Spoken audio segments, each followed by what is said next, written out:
வணக்கம். எல்லாரும் எப்படி இருக்கீங்க?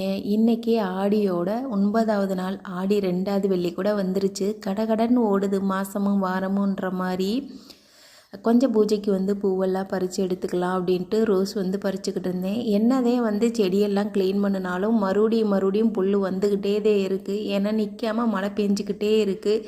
அதே மாதிரி இப்போ 2 நாளாகவே அமாவாசை வேறையா, பயங்கரமான மழை. இங்கே கற்கள மாதம்னு சொல்லுவாங்க. அப்படியே சுவாமி படத்துக்கு எடுத்த பூவெல்லாம் வச்சிடலாம். கொஞ்சம் ரோஸ் இப்போ பூக்கிறதும் கம்மியாயிருச்சு. எல்லாத்துக்குமே ரோஸ் பத்துறதில்ல. அதனால் முக்கியமான சாமிக்கு மட்டும் வச்சுட்டு அப்படியே நம்ம எப்பயும் போல்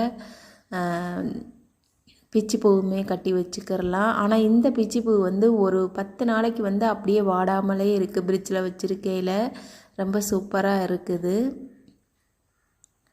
நேற்று நான் சிம்பிளாகவே சாமி கும்பிட்ருந்தேன். ஒரே ஒரு நெய் தீபம் மட்டும் குலதெய்வத்துக்கு போட்டிருந்தேன். அதனால் வீடியோ சரியாக போட முடியலை. கோயிலுக்கு போகலாம் அப்படின்னு ஆசை. ஆனால் அவங்களுக்கு லீவே இல்லை. எப்பயும் போல் நிலைவாசலில் மாவிலை தோரணம், வேப்பிலை தோரணமும் கட்டிட்டு அப்படியே விளக்கு ஏற்றியாச்சு. இப்போ இந்த குட்டி குட்டி ரோஸும் பூக்க ஆரம்பிச்சிருக்காங்க. சின்ன சின்ன சாமிக்கெல்லாம் அந்த குட்டி ரோஸ் வச்சா ரொம்ப அழகாக க்யூட்டாக இருக்காங்களா.